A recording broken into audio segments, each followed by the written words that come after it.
But what China has quietly been building over the last 15 years changes that entire structure. Because China has just built something that every empire fears more than enemy armies. An alternative route around imperial control. A trade route America cannot fully block. And once you understand why this matters, you begin to understand why Washington is becoming increasingly desperate, increasingly aggressive, and increasingly anxious about China's rise. Because this is not just infrastructure. This is not just railways and ports. This is not just economics. This is the construction of an entirely new geopolitical operating system.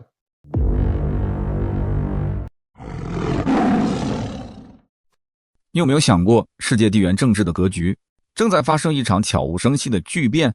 过去几十年，许多人习惯了用旧的地图去看世界，以为控制了海洋和金融，就控制了全球化。然而，中国在过去15年间默默打造的平行体系，正在彻底打破这种垄断。一条美国无法阻断的陆路贸易路线，不仅连接了欧亚大陆的核心纽带，更在极限施压下为全球提供了一个全新的战略选择。这不仅是基础设施的建设，更是一场关于未来的地缘战略突围。当陆权重新觉醒，旧的枷锁是否还能奏效？让我们一起重新审视这张正在被改写的新世界地图。So today, I want to discuss something that I believe may become one of the most important geopolitical developments of the 21st century. And the reason most people do not understand how important this is because they are still thinking about global power using an outdated map. They still imagine the world the way it looked in the 1990s. A world where the United States controlled the oceans, controlled global finance, controlled the energy system, and therefore controlled globalization itself. But what China has quietly been building over the last 15 years changes that entire structure. Because China has just built something that every empire fears more than enemy armies. An alternative route around imperial control. A trade route America cannot fully block. And once you understand why this matters, you begin to understand why Washington is becoming increasingly desperate, increasingly aggressive, and increasingly anxious about China's rise.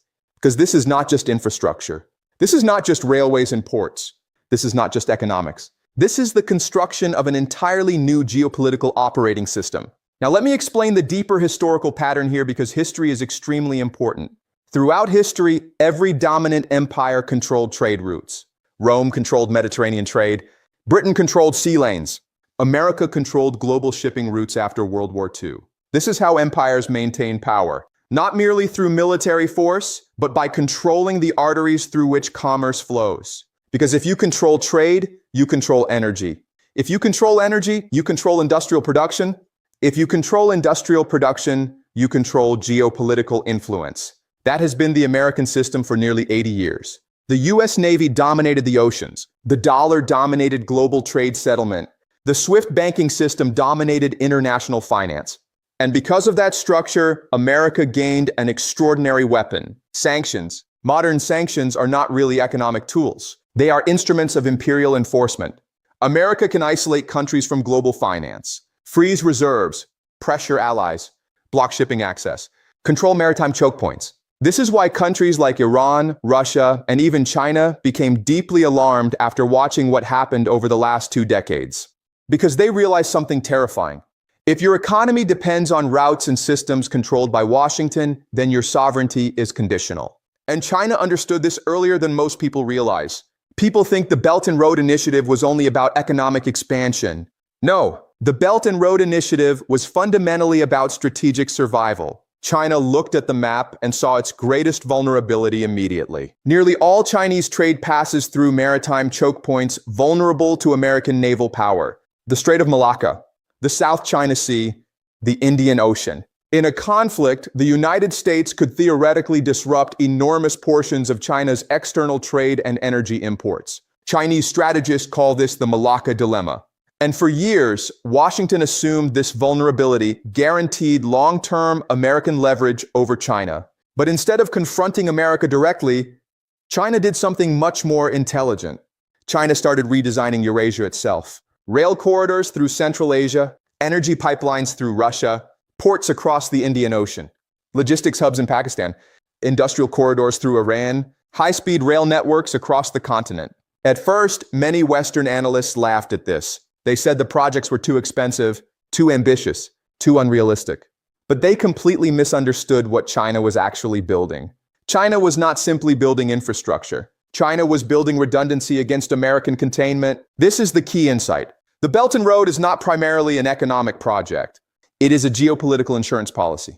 Because once enough trade routes exist outside American naval control, sanctions become dramatically weaker. And this is precisely what is now happening.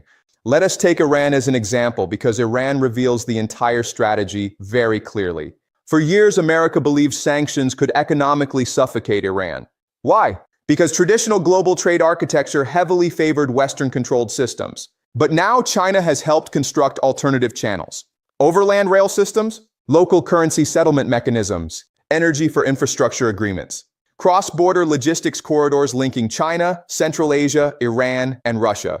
And suddenly something extraordinary begins happening. The ability of Washington to isolate countries starts eroding, not disappearing completely, but weakening. And for empires, weakening control is often more dangerous than outright defeat. Because imperial power depends heavily on perception. If countries begin believing America can no longer fully enforce sanctions, then more countries start ignoring sanctions. And once that psychological shift begins, enforcement power declines exponentially. This is why Washington is reacting so aggressively to Chinese infrastructure expansion. It is not just about economics. It is about control over the future architecture of globalization itself. Now, I want to explain why land trade routes matter so much strategically. Sea power has dominated global trade for centuries because shipping by sea is cheap and efficient. But sea routes contain a hidden vulnerability. They are centralized, meaning a few choke points can disrupt enormous amounts of trade. The Suez Canal, Hormuz, Malacca, Bab el-Mandeb. And historically, the United States Navy has been able to dominate these choke points. But land routes are different. Railways crossing Eurasia create decentralized trade architecture.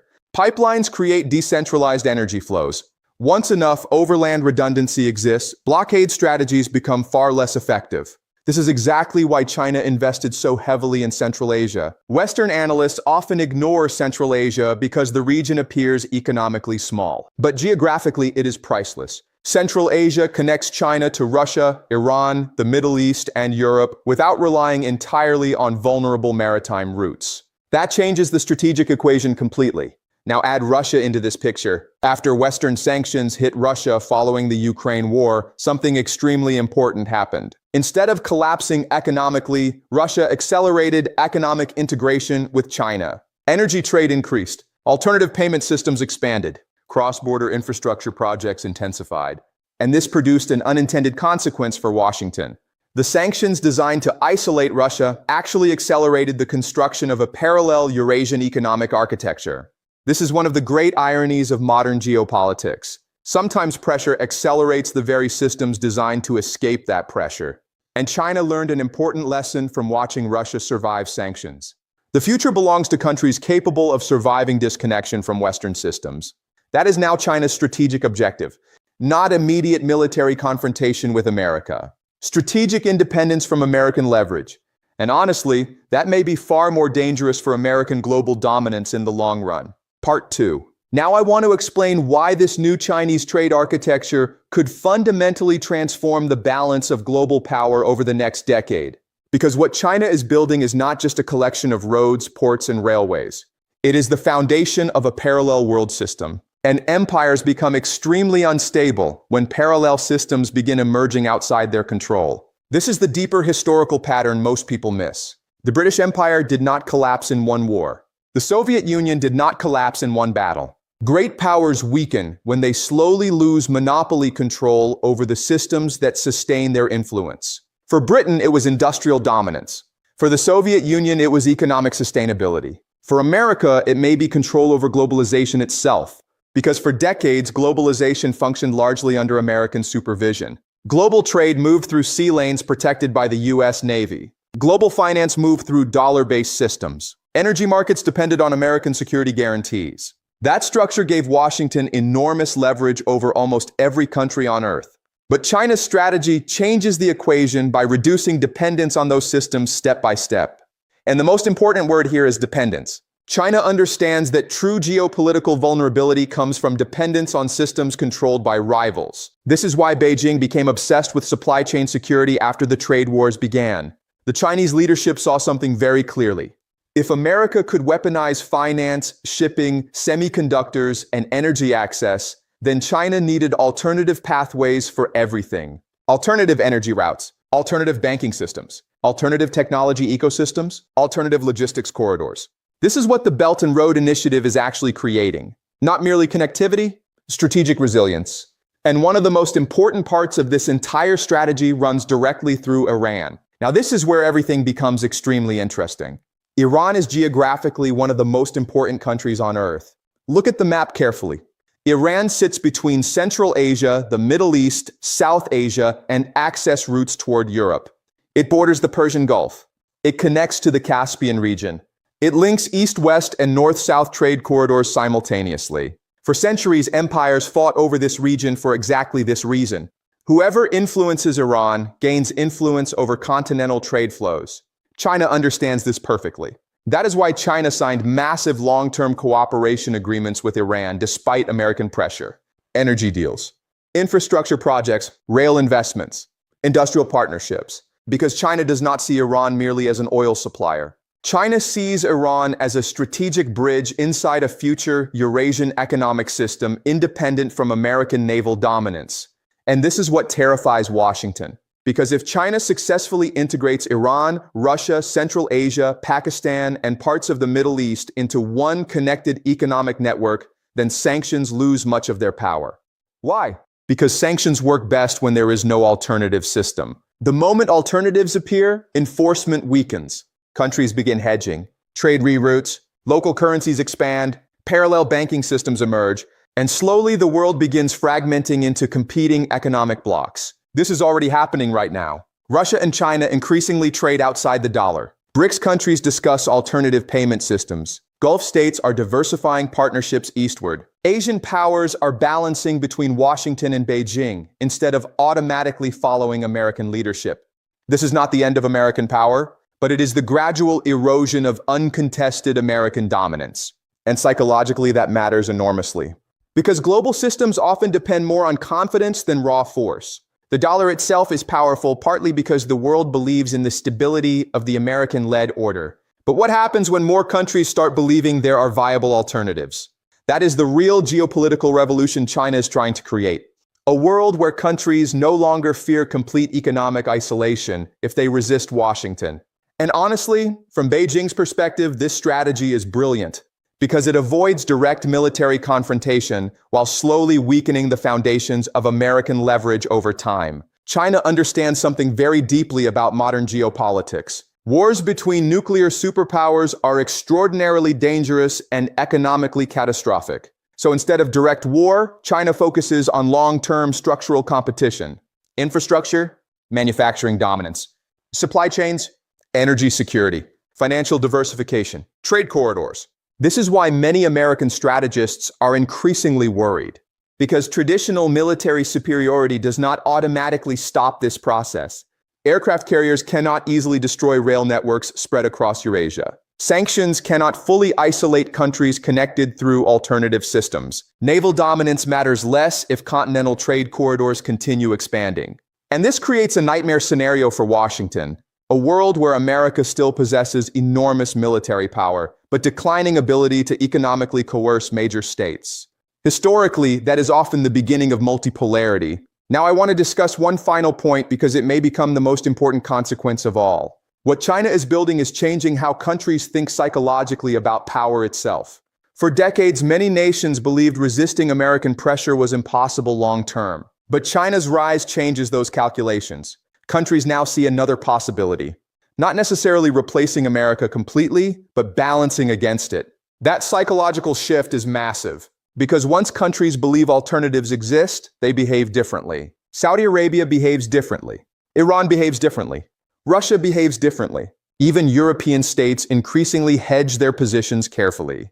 And this is why the struggle over trade routes has become so intense. Trade routes are not just economic pathways anymore. They are the skeleton of future global order. China understands this. America understands this. That is why the competition is becoming so fierce. At its core, this is not really about ports or railways. It is about whether the 21st century remains organized around a single American-centered system, or whether Eurasia gradually develops an alternative system powerful enough to resist American control. And honestly, the deeper China expands these routes across Eurasia, the more difficult it becomes for Washington to stop that transition completely. Because once infrastructure, energy networks, industrial corridors, and financial relationships are deeply integrated across continents, reversing them becomes incredibly difficult. That is why this trade route matters so much. It is not simply a road, it is the beginning of a geopolitical escape route from the American-led order itself. 视频看到这里，我们必须承认，地缘政治的底层逻辑正在发生不可逆的松动。历史上大国的衰落，往往不是因为输掉了一场决定性的战役，而是因为逐步失去了对核心垄断系统的控制权。过去，全球贸易走的是美国海军保护的航道，资金过的是美元结算的系统。但中国现在做的是用战略冗余来对冲系统性脱钩的风险。当一条独立于海权之外的平行通道被成功建立，美国最致命的武器经济制裁，其威慑力就会呈指数级衰减。这里面最深远的变革其实是心理层面的。当伊朗、沙特乃至更多的全球南方国家看到，即使不顺从华盛顿的意志，也存在一套可供选择的、可以活下去的平行系统时，国际博弈的算盘就已经变了。美国依然拥有举世无双的军事力量，但其通过经济胁迫主导世界的能力正在无可挽回地被侵蚀。这正是多极化世界悄然降临的骨架。中国无意用战争去颠覆旧秩序，而是用工业产能、供应链和陆路网络，给欧亚大陆搭建了一条逃离美式单极控制的安全通道。未来的21世纪究竟是继续被单一系统垄断，还是彻底走向平行对抗的两个世界？这或许是留给我们这一代人最冷酷也最庞大的历史谜题。感谢收看本期视频。如果你对这种硬核的地缘经济逻辑感兴趣，欢迎点赞、订阅并留下你的深度思考。我们下期再见。